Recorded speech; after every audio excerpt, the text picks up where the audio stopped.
ये कहानी है एक गरीब और मेहनती लड़के की जो रात के अंधेरे में शहर के भूखे लोगों तक खाना पहुंचाने वाले डिलीवरी बॉय का काम करता था। उसका नाम था अर्जुन। जंगल के किनारे एक पुराने बरगद के पेड़ के पास रघुनाथ काका का एक छोटा सा ढाबा था। अर्जुन उसी ढाबे पर काम करता था। एक रात जब सूरज ढल चुका था और परिंदे अपने घोंसलों में लौट चुके थे, तब अर्जुन काम पर निकलने के लिए तैयार हुआ और अपनी बूढ़ी माँ से बोला, माँ, मैं काम पे जा रहा हूँ, तुम अपना ध्यान रखना। मैंने चूल्हे के पास खाना ढक कर रख दिया है। मैंने तो खा लिया है, पर तुम दवा लेना मत भूलना। रोज तुम दवाई खाए बिना ही सो जाती हो, लेकिन आज याद से खा लेना, क्योंकि कल मैं तुम्हें शहर के सबसे अच्छे डॉक्टर के पास दिखाने ले जाऊंगा। अब मुझे जल्दी निकलना होगा माँ, पहले ही बहुत देर हो गई है। रात के 8 बजे बज चुके हैं और रास्ते में बहुत अंधेरा है। बेटा अर्जुन, तू रोज इस काली रात में काम करने जाता है, लेकिन तूने आज तक मुझे ये नहीं बताया कि तू आखिर काम क्या करता है। बेटा अर्जुन, मेरी ममता की कसम, कहीं तू पैसे के चक्कर में मेरे पीछे कोई गलत काम तो नहीं कर रहा है। माँ, तुम भी ना, क्या कुछ भी अनाप शनाप सोचने लगती हो। मैं कोई गलत काम नहीं कर रहा हूँ। तुमको तो पता है माँ, आजकल दिन में काम कोई आसानी से देता नहीं, इसीलिए मुझे मजबूरी में रात के वक्त काम पर जाना पड़ रहा है। माँ, अगर मैं काम नहीं करूंगा तो घर का चूल्हा कैसे जलेगा और तेरी महंगी दवाइयां कहां से आएंगी। माँ को इतना बोलकर और उसके पैर छूकर अर्जुन हाथ में एक पुरानी टॉर्च लेकर घर से बाहर निकल जाता है। आज रात हवा में एक अजीब सी सन्नाटे वाली सरसराहट थी। रास्ते से जाते जाते अर्जुन को ऐसा लग रहा था कि जैसे कोई साया उसका पीछा कर रहा हो। उसे महसूस हुआ कि आज की रात उसके लिए बहुत भारी होने वाली है। अर्जुन थोड़ा ही आगे गया था कि उसे गांव के शंकर काका मिलते हैं, जो अपने घर के चबूतरे पर बैठकर गर्मा गर्म चाय की चुस्की ले रहे थे। अरे अर्जुन बेटा, इतनी रात को हाथ में टॉर्च लिए कहां भागे जा रहे हो? तुम रोज इसी वक्त काम करने जाते हो। ऐसा भी क्या गुप्त काम करते हो जो सिर्फ रात को ही होता है? लोग रात को चैन की नींद सोते हैं और तुम इस अंधेरे में काम करने जाते हो। शंकर काका, दिन में काम ढूंढने निकलो तो कोई काम मिलता नहीं। अगर कहीं छोटा मोटा काम मिल भी जाए तो उतने पैसों से मेरे घर का राशन और माँ की बीमारी की दवाइयाँ पूरी नहीं पड़ती। इसीलिए मैं रात को काम करने जाता हूँ काका, क्योंकि रात में काम करने के मुझे डबल पैसे मिलते हैं। बस मेहनत कर रहा हूँ ताकि माँ ठीक हो जाए। लेकिन अर्जुन बेटा, क्या तुम भूल गए कि अपने गांव के पास जो वो घना और डरावना जंगल है, वहां रात को क्या क्या होता है? उस जंगल से आधी रात को ऐसी अजीब आवाजें आती हैं जैसे कोई रो रहा हो। और सुना है, जंगल के पास जो ठाकुर बलवंत सिंह की जो पुरानी हवेली है, उस रास्ते से रात को कोई जानवर तो छोड़ो, बड़ा से बड़ा बहादुर इंसान भी जाने से डरता है। वहां मौत का साया रहता है बेटा। शंकर काका, अगर हम डर के मारे घर में दुबक कर बैठ गए तो जिंदगी जीना मुश्किल हो जाएगी। पेट की भूख और माँ की बीमारी मुझे डरने की इजाजत नहीं देती। अगर सम्मान से जीना है तो डर का मुकाबला करना ही पड़ता है काका। इतना बोल के अर्जुन तेज कदमों से अपने काम पर निकल जाता है। थोड़ी देर बाद अर्जुन उस सुनसान ढाबे पर पहुंच जाता है जहां वो काम करता था। अरे अर्जुन बेटा, आज तुझे आने में देर क्यों हो गई? क्या हुआ बेटा? माँ की तबीयत तो ठीक है ना?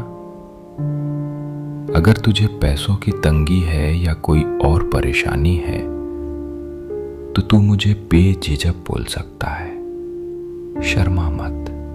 नहीं रघुनाथ काका, माँ की तबीयत अब पहले से बेहतर है। मुझे देर इसलिए हो गई क्योंकि रास्ते में मुझे शंकर काका मिल गए थे, तो उनसे बातें करते करते समय का पता ही नहीं चला और थोड़ी देर हो गई। कोई बात नहीं बेटा, देर हो गई तो क्या हुआ? तुम जरा अंदर जाओ। मैंने काउंटर पर एक खाने का पार्सल पैक करके रखा हुआ है, उसे उठाओ और फौरन डिलीवरी के लिए निकल जाओ। पार्सल पर घर का पता और मालिक का नाम लिखा है। अर्जुन खाने का पार्सल लेने अंदर चला जाता है। दूसरी तरफ जंगल के घने पेड़ों के बीच ठाकुर बलवंत सिंह की एक बहुत बड़ी और आलीशान हवेली थी।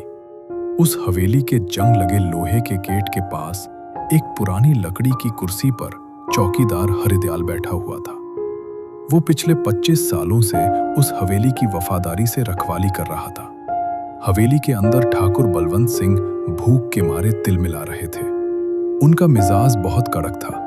अगर उन्हें समय पर खाना नहीं मिलता था तो वो गुस्से में आग बबूला होकर नौकरों पर चिल्लाने लगते थे।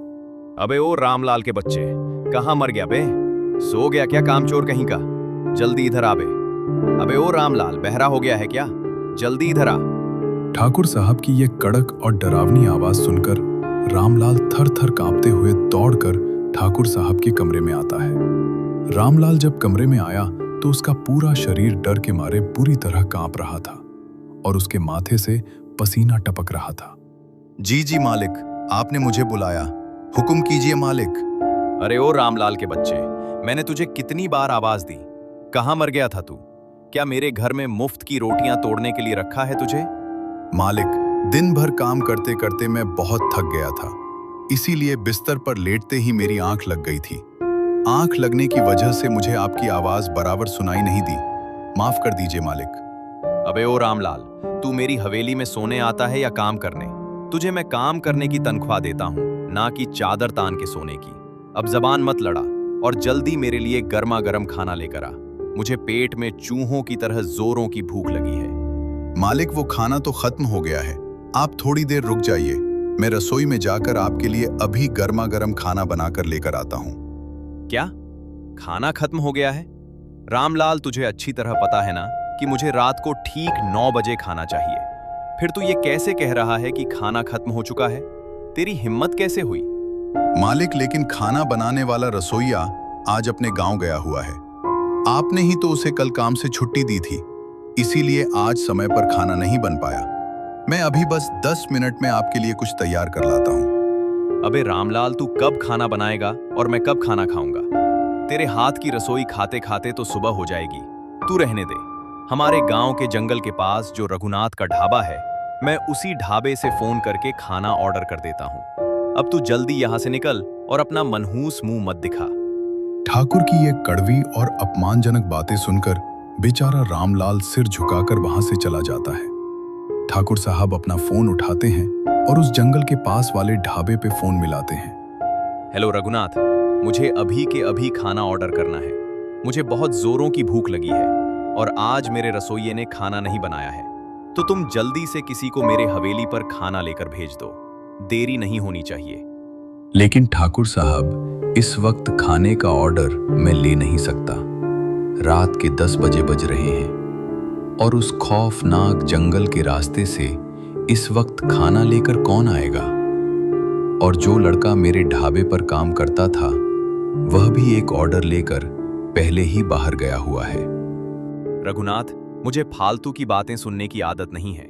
मुझे खाना चाहिए, मतलब चाहिए। तू कुछ भी कर, लेकिन मेरे लिए अभी खाना लेकर किसी को भेज, या फिर तू खुद खाना लेकर मेरी हवेली में आ।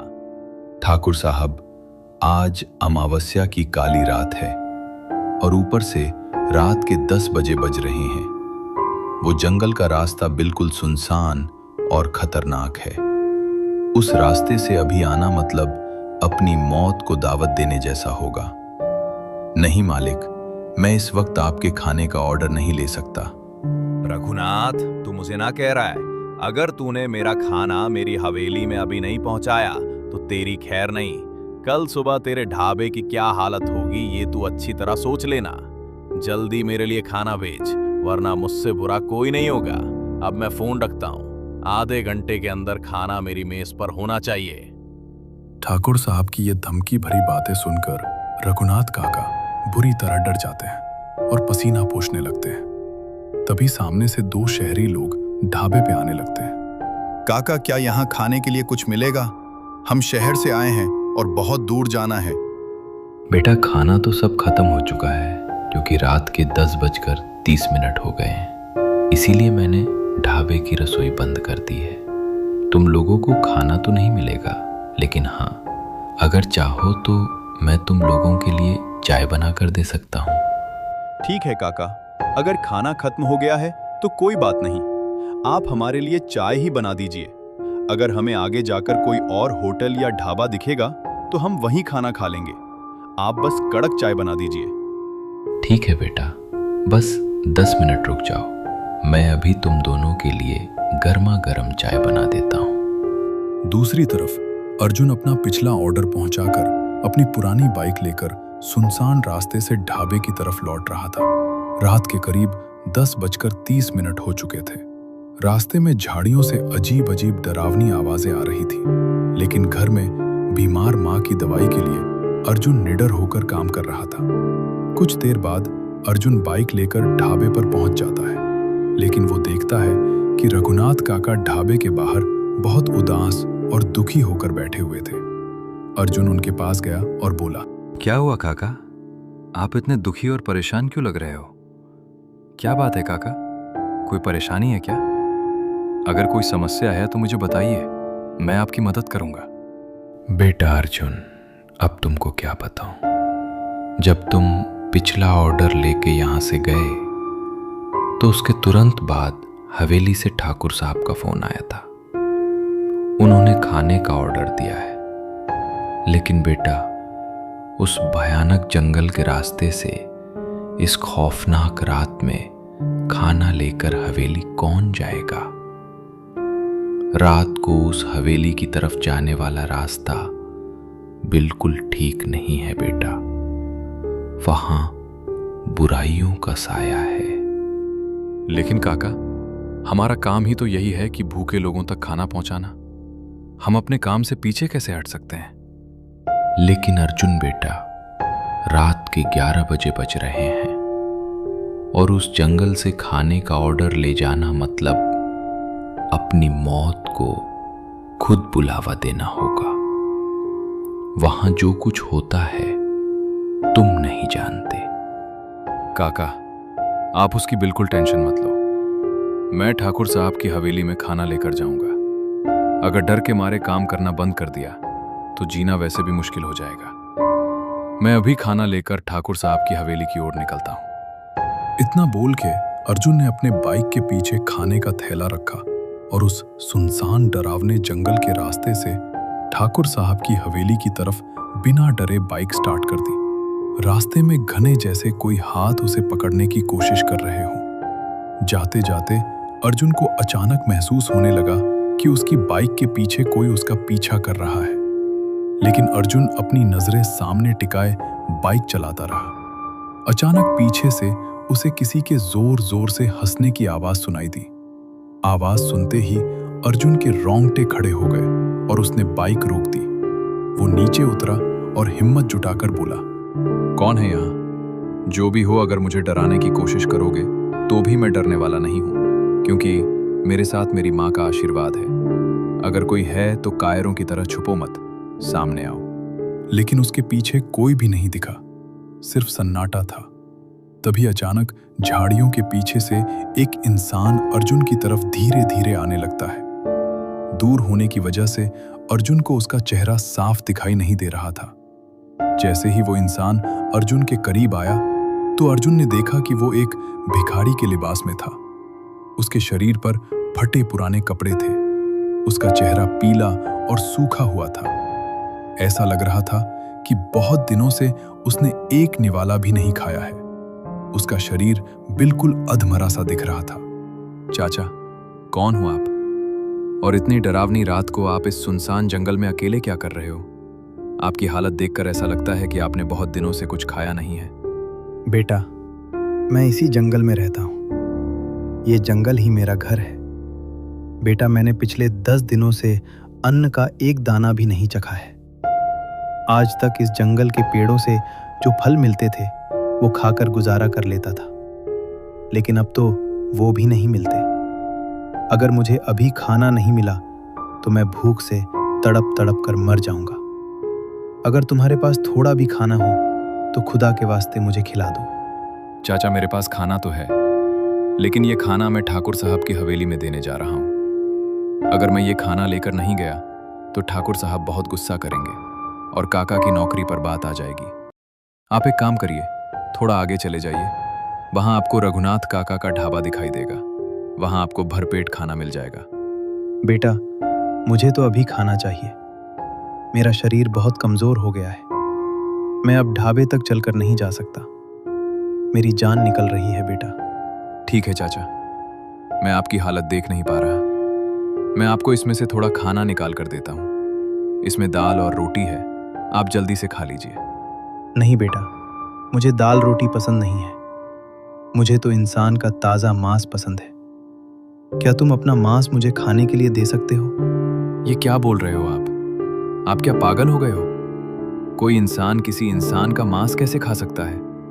मैं आपकी दयनीय हालत देख के आपको अपना खाना दे रहा हूँ और आप मेरा ही मांस मांग रहे हो। तभी अचानक वो भिखारी, जो एक लाचार इंसान लग रहा था, एक भयानक आदमखोर राक्षस के रूप में बदलने लगा।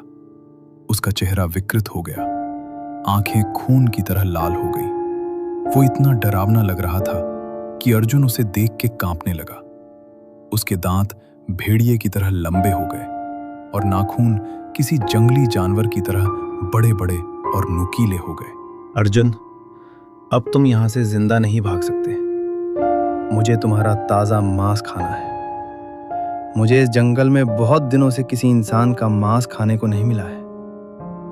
आज तुम्हारी इन जवान हड्डियों और मांस से मेरी बरसों की भूख मिट जाएगी। ये भयानक दृश्य देख के अर्जुन पीछे हटने लगा। वो आदमखोर धीरे धीरे अर्जुन की ओर बढ़ने लगा।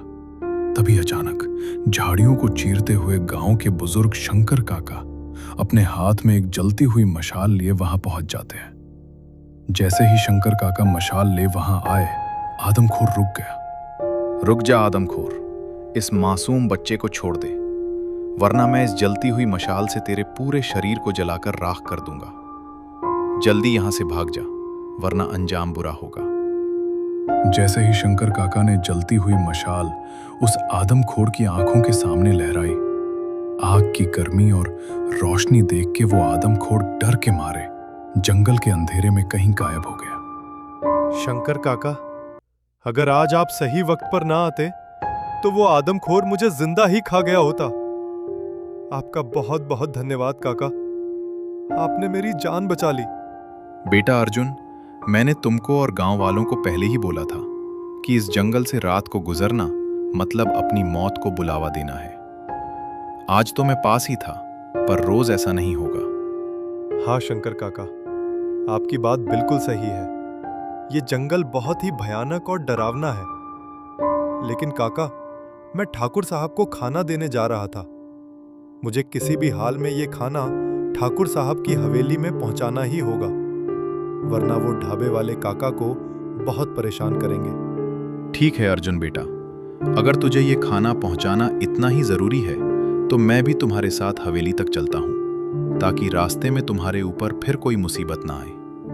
नहीं शंकर काका, आप अब अपने घर वापस चले जाइए। मैं यहां से अकेला चला जाऊंगा। अब जंगल का रास्ता लगभग खत्म होने वाला है। मैं बस 5 मिनट में हवेली के पास पहुंच जाऊंगा।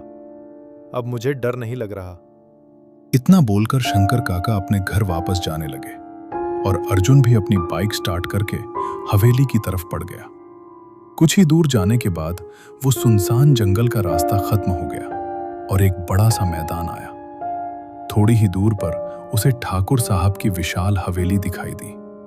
जब अर्जुन बाइक ले गेट पर पहुंचा तो चौकीदार हरिदयाल वहीं अपनी पुरानी कुर्सी पर बैठा हुआ था। कौन हो तुम और इस वक्त इस हवेली के पास क्या कर रहे हो? क्या तुमको पता नहीं कि रात को इस हवेली के आसपास भटकना सख्त मना है? फिर तुम यहाँ क्यों आए हो? काका, मैं एक डिलीवरी बॉय हूँ। पास में जो रघुनाथ काका का ढाबा है, वहीं से मैं आया हूँ।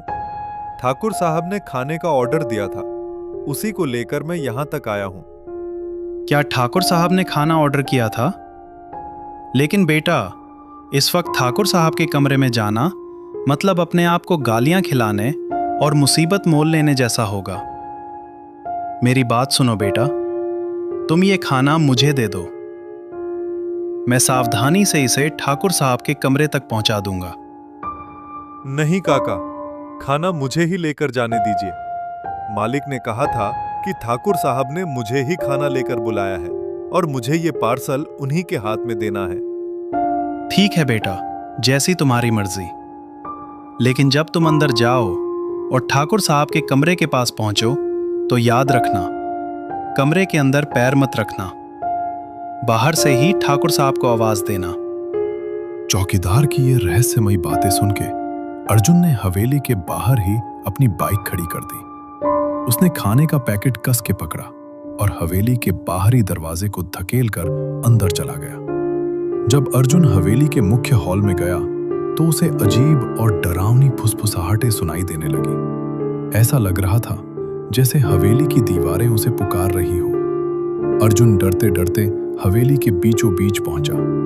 तभी अंधेरे से रामलाल बाहर आया। कौन हो तुम?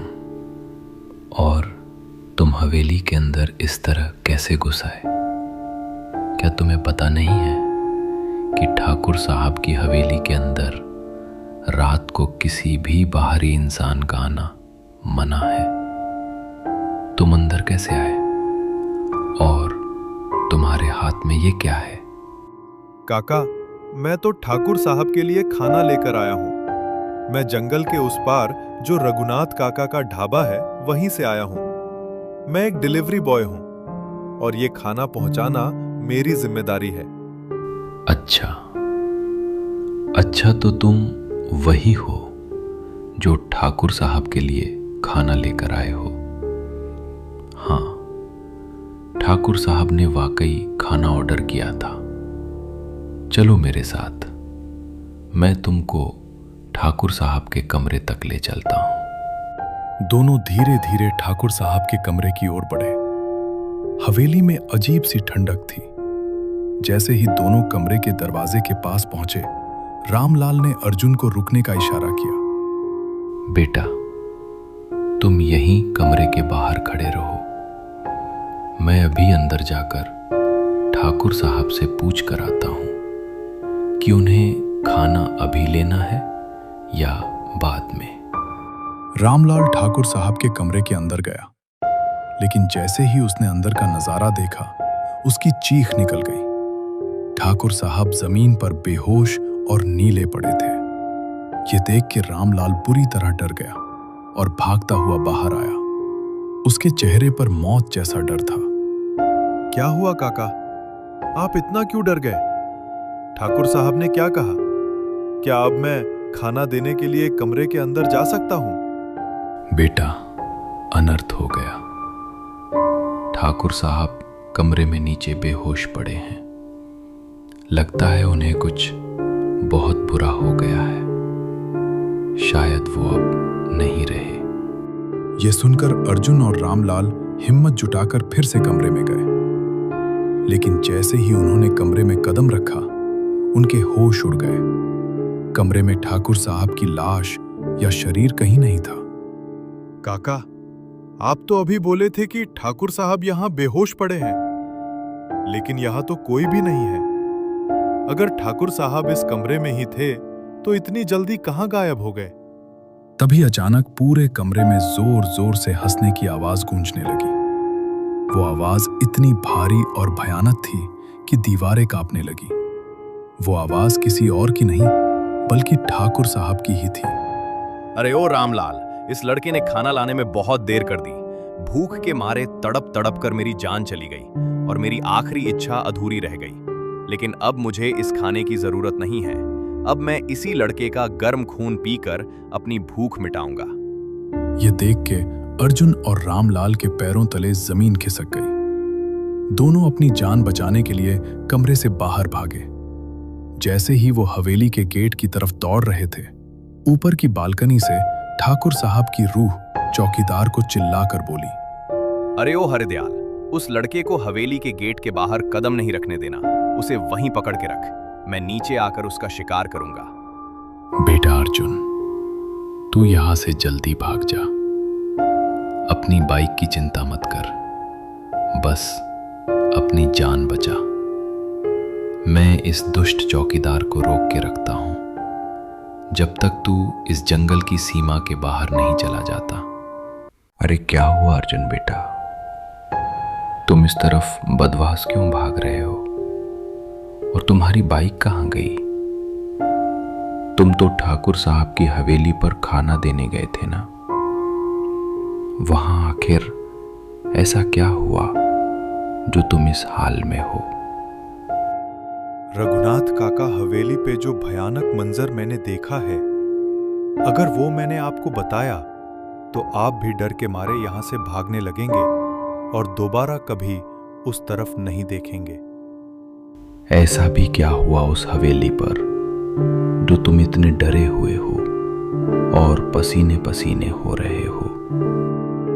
काका, जब मैं ठाकुर साहब के कमरे में गया तो वहां ठाकुर साहब जिंदा नहीं थे, बल्कि उनकी रूह थी। समय पर खाना नहीं मिलने की वजह से भूख से उनकी मौत हो गई थी और अब वो एक प्रेत बन चुके हैं। वो मेरे पीछे पड़ गए थे। जैसे तैसे रामलाल काका ने मुझे बचाया और मैं अपनी जान बचाकर यहां तक भागा हूं। यह क्या अनर्थ बोल रहे हो तुम अर्जुन बेटा? अगर ऐसा है तो अब यहां रुकना ठीक नहीं है। जल्दी हमें यह ढाबा बंद करके यहां से निकल जाना चाहिए, वरना ठाकुर साहब की प्यासी रूह तुम्हारा पीछा करते हुए यहां भी आ सकती है। रघुनाथ काका ने अपना ढाबा बंद किया और दोनों तेज कदमों से अपने घर की ओर निकल पड़े। रास्ते भर अर्जुन का दिल जोर जोर से धड़क रहा था, लेकिन काका के साथ होने से उसे थोड़ी हिम्मत मिल रही थी। जैसे ही दोनों गांव में पहुंचे, रघुनाथ काका ने उसे संभल कर घर जाने को कहा। बेटा अर्जुन, अब डरने की कोई जरूरत नहीं है। अब हम दोनों गांव में पहुंच गए हैं। तुम अब अपने घर चले जाओ और आराम से सो जाना। और हां, यह बातें अपने मां को मत बताना।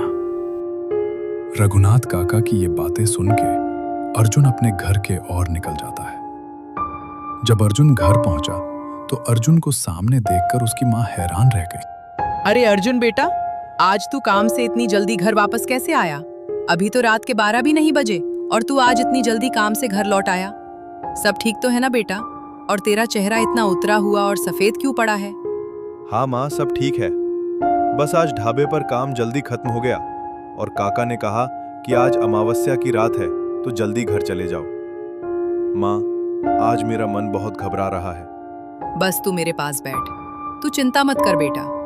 जब तक मैं हूं तुझे कुछ नहीं होगा। लगता है तुझे बाहर की हवा लग गई है। और हाँ, तूने जो कहा था, मैंने आज याद से अपनी दवाई खा ली है। माँ को उस डरावनी हवेली और ठाकुर के बारे में बताकर मैं उन्हें डराना नहीं चाहता। जो बीत गया वो एक बुरा सपना था, लेकिन अब मुझे अपनी माँ को इस खतरे से दूर ले जाना होगा। क्या हुआ बेटा? तुम किस सोच में डूबे हुए हो? तेरे साथ आज कुछ हुआ है क्या? मैं तेरी माँ हूँ और मुझे पता है कि आज तेरे साथ कोई अनर्थ जरूर हुआ है। क्या हुआ बेटा? मैं तेरी माँ हूँ, क्या तुम मुझे नहीं बता सकता? माँ, मैंने फैसला किया है कि हम कल सुबह ही ये गांव छोड़ देंगे। शहर में मेरे एक दोस्त ने मेरे लिए अच्छे काम की बात की है और वहां अस्पताल भी पास है। हम कल सुबह की पहली बस पकड़कर शहर चले जाएंगे। जैसा तू ठीक समझे बेटा। जहां तू खुश वहीं मेरा घर है। तू सो जा। कल सुबह हमें जल्दी निकलना है। अगले दिन सुबह का सूरज निकलते ही अर्जुन और उसकी मां ने अपना थोड़ा बहुत सामान बांधा और गांव के कच्चे रास्ते से निकल पड़े। अर्जुन ने हमेशा के लिए वह गांव और वह डरावना काम छोड़ दिया और अपनी मां को साथ लेकर शहर की ओर निकल पड़ा।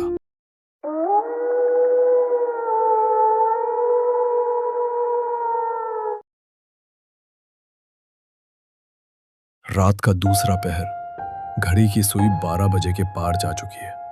दूर कहीं से कुत्तों के रोने की आवाज आ रही है और इसी सन्नाटे को चीरती हुई एक ट्रेन छुक छुक छुक छुक करती हुई चंडीपुर स्टेशन के प्लेटफॉर्म पर आकर रुकी। स्टेशन इतना सुनसान है कि अपनी सांस की आवाज भी डरा दे। ट्रेन से एक ही मुसाफिर उतरा, सुमित। उसके दोनों हाथ खाली है और वो परेशान दिख रहा है। उफ, कमर तो एकदम अकड़ गया। ससुरा, ये ट्रेन अगर ठीक टाइम पे आता तो हम और पहले आ जाता यहाँ। अब अगर ये जेब में रखा दवाई का पैकेट सब ठीक ठाक डिलीवरी हो गया तो शांति से घर लौट पाऊंगा। हे भगवान, बस आज का रात पार करा दो। जगह तो एकदम अच्छी नहीं लग रही। सुमित ने चारों तरफ देखा। स्टेशन मास्टर का केबिन भी अंधेरे में डूबा था।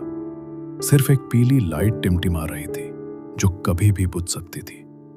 सुमित प्लेटफॉर्म से नीचे उतरा और बाहर की तरफ चल पड़ा। बॉस भी ना कहाँ कहाँ भेज देता है।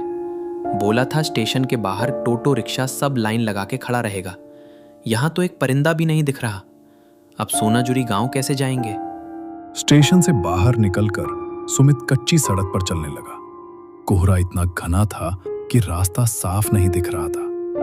तभी उसे थोड़ी दूर एक लाल ट्रेन जलती दिखाई दी। पास जाने पर पता चला कि वो एक पुरानी चाय की दुकान है। एक आदमी बेंच पर बैठा था।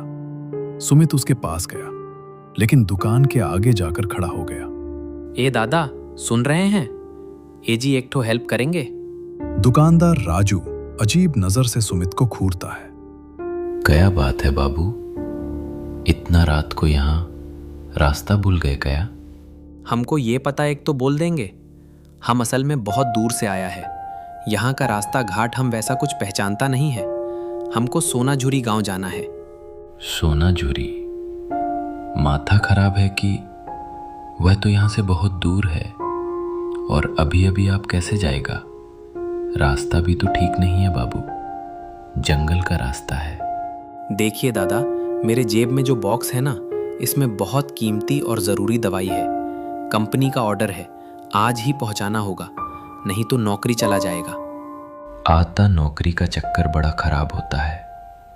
लेकिन सुनिए बाबू, एक बात बोले, आज रात यहीं रुक जाइए। ये बेंच पर सो जाइए। उधर जाना खतरे से खाली नहीं है।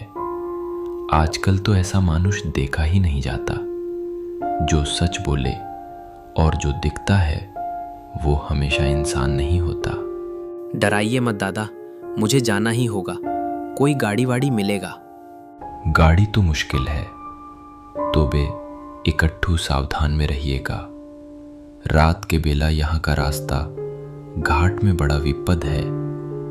कुछ भी दिखे या कोई भी आवाज दे तो रुकिएगा मत, और हाँ, पीछे मुड़कर तो बिल्कुल मत देखिएगा। ठीक है दादा।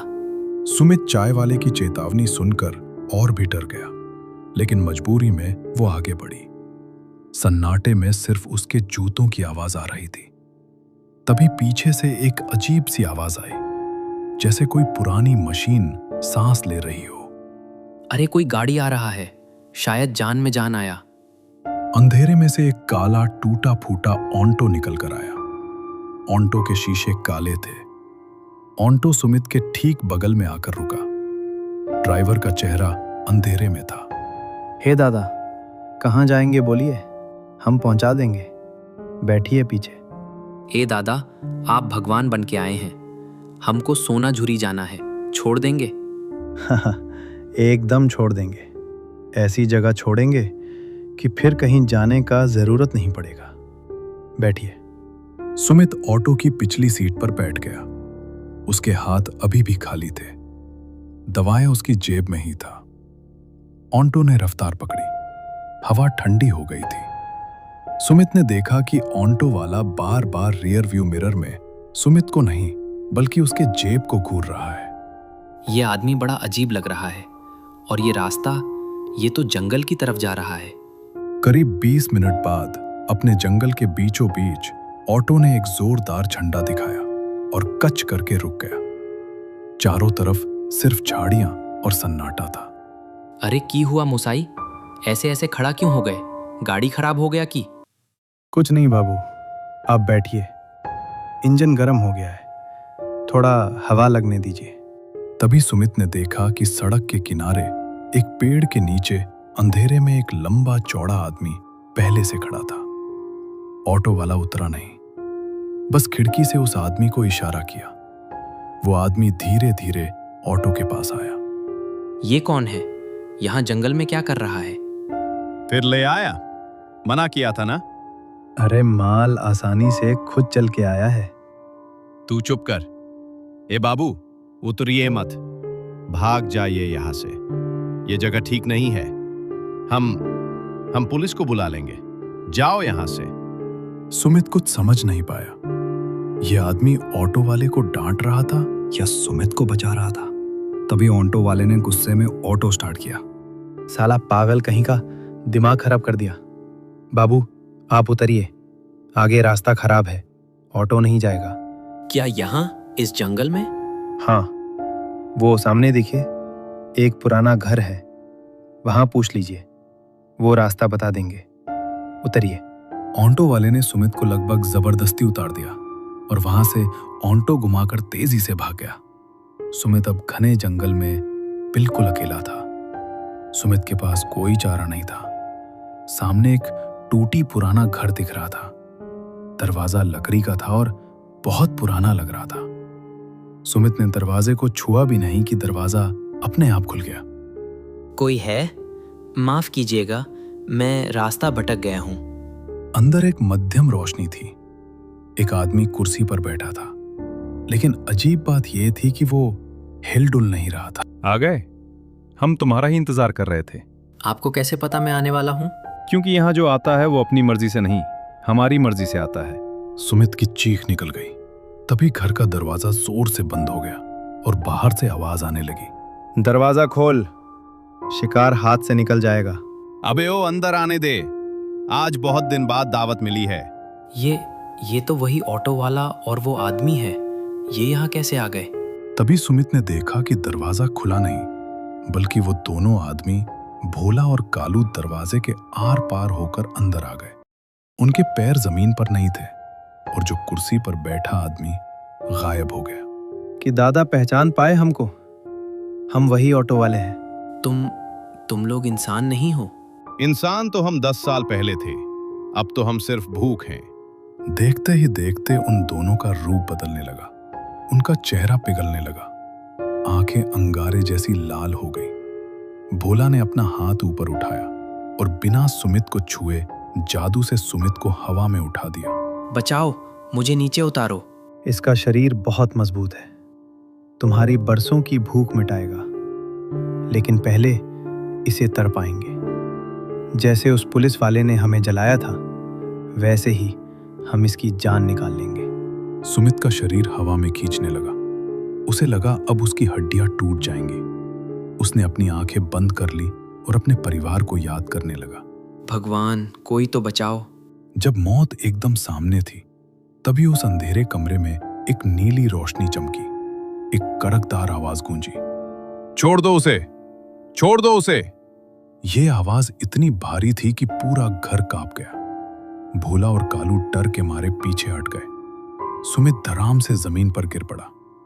वहां रोशनी के बीच एक साया उभरा। उसने पुलिस की वर्दी पहनी थी। उसके सीने पर नेम प्लेट चमक रही थी, इंस्पेक्टर दत्ता। उसके हाथ में कोई बंदूक नहीं थी, बस उसकी हथेलियों से तेज ऊर्जा निकल रही थी। दत्ता, तुम फिर आ गए। जब तक मैं यहां हूं, किसी बेगुनाह को हाथ नहीं लगाने दूंगा। दोनों का खेल खत्म। नहीं, ये हमारा इलाका है, मारो इसे। दोनों भूत इंस्पेक्टर की तरफ लगे, लेकिन इंस्पेक्टर दत्ता ने बस अपना हाथ आगे किया। उनके हाथ से एक तेज शॉकवेव निकली। दूर हट! वो दोनों भूत हवा में ही जलने लगे और चीखते हुए दीवार के पार फेंक गए। कमरे में शांति छा गई। इंस्पेक्टर सुमित की तरफ मुड़े। उनका चेहरा धुंधला था, लेकिन आंखों में सुकून था। डरो मत बेटे, अब तुम सुरक्षित हो। सो जाओ, बस सो जाओ। सुमित की आंखों के सामने अंधेरा छा गया और वो बेहोश हो गया। हे दादा उठे। किसी की आवाज से सुमित की आंख खुली। सुबह हो चुकी थी। वो उसी चाय की दुकान की बेंच पर लेटा था जहां वो कल रात सबसे पहले रुका था। चाय वाला राजू उसे हिला रहा था। भूत, वो ऑटो वाला, वो घर इंस्पेक्टर। शांत हो जाइए बाबू, आप बेहोश थे। मैंने आपको सुबह में दुकान के सामने गिरा हुआ देखा। दादा, वो सपना नहीं था। वो लोग मुझे मारने वाले थे, लेकिन एक पुलिस वाले ने बचाया। नाम था दत्ता। इंस्पेक्टर दत्ता, इसका मतलब उन्होंने आपको बचा लिया? मतलब बाबू, 10 साल पहले यहाँ भोला और कालू नाम के 2 अपराधी थे। वो लोगों को अगवा करके मार डालते थे। इंस्पेक्टर दत्ता ने उन्हें पकड़ने की कोशिश की, पर उन गुंडों ने इंस्पेक्टर को उसी पुराने घर में आग लगाकर मार दिया था।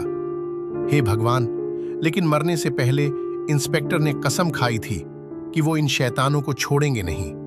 कुछ दिन बाद वो दोनों गुंडे भी उसी घर में रहस्यमयी आग में जलकर मर गए।